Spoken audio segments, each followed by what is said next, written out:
Dahulu kala, di sebuah lembah yang subur di Sumatera Utara, hiduplah seorang pemuda bernama Toba. Ia tinggal seorang diri di sebuah desa Batak yang damai dan indah, dikelilingi pegunungan hijau, sungai yang jernih, dan hamparan ladang yang luas. Setiap hari, Toba bekerja keras sebagai petani dan nelayan. Seperti biasanya, pagi itu Toba berjalan menuju sungai untuk memancing. Udara terasa sejuk dan angin berhembus lembut di antara pepohonan. Toba berharap dapat membawa pulang ikan untuk makan malamnya. Saat sedang memancing, tiba-tiba kail Toba terasa sangat berat. Dengan penuh tenaga, ia menarik kailnya. Betapa terkejutnya Toba ketika melihat seekor ikan emas yang berkilau indah muncul dari dalam air. Karena belum pernah melihat ikan seindah itu, Toba membawa ikan emas tersebut pulang ke rumahnya. Dalam perjalanan, ia terus memandangi ikan itu dengan rasa kagum. Malam harinya, sebuah keajaiban terjadi. Cahaya keemasan memenuhi rumah Toba. Ikan emas itu perlahan berubah menjadi seorang wanita cantik yang anggun dan bersinar. Wanita itu memperkenalkan dirinya sebagai Seruni, seorang putri yang terkena kutukan dan berubah menjadi ikan emas. Ia bersedia menjadi istri Toba dengan satu syarat. Toba tidak boleh mengungkap rahasia asal-usulnya kepada siapapun. Toba menerima syarat tersebut dengan tulus. Tak lama kemudian, mereka menikah dalam sebuah upacara adat Batak yang meriah. Seluruh desa ikut bergembira menyaksikan kebahagiaan mereka. Hari-hari berlalu dengan penuh kebahagiaan. Toba dan Seruni hidup rukun, bekerja bersama dan saling menyayangi. Kehidupan mereka menjadi semakin sejahtera.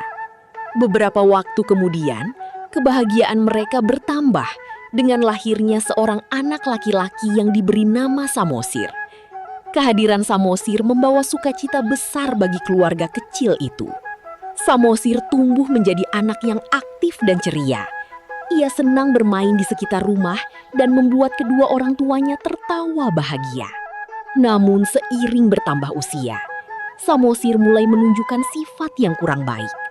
Ia sering malas membantu dan memiliki nafsu makan yang sangat besar. Suatu hari, Toba pergi bekerja di ladang sejak pagi. Sebelum berangkat, ia meminta Seruni mengirimkan bekal makan siang untuknya.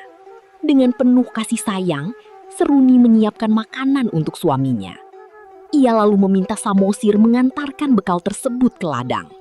Samosir berjalan menyusuri jalan setapak menuju ladang. Di tangannya terdapat bekal yang telah disiapkan ibunya. Di tengah perjalanan, aroma makanan membuat Samosir sangat lapar. Ia tidak mampu menahan godaan dan akhirnya memakan seluruh isi bekal itu hingga habis. Sesampainya di ladang, Toba mengetahui bahwa makanannya telah habis dimakan oleh Samosir. Ia menjadi sangat marah dan kehilangan kendali atas emosinya. "Dasar anak ikan!" Ucapan itu terdengar oleh Seruni. Hatinya hancur. Toba telah melanggar janji yang dahulu diucapkannya. Air mata Seruni mengalir deras membasahi wajahnya. Dengan penuh kesedihan, Seruni menggenggam tangan Samosir dan mengajaknya menuju puncak bukit. Toba yang menyadari kesalahannya segera mengejar mereka. Namun semuanya sudah terlambat. Tiba-tiba langit berubah gelap. Petir menyambar dan hujan turun sangat deras. Air meluap dari segala arah. Desa yang damai itu perlahan tenggelam oleh banjir besar yang dahsyat.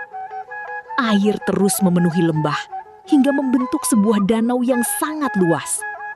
Bukit tempat Samosir berdiri tidak tenggelam dan berubah menjadi sebuah pulau.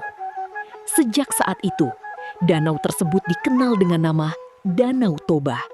Sedangkan pulau di tengahnya disebut Pulau Samosir. Begitulah legenda Danau Toba yang diwariskan turun-temurun hingga sekarang, mengajarkan pentingnya menepati janji dan menjaga kepercayaan.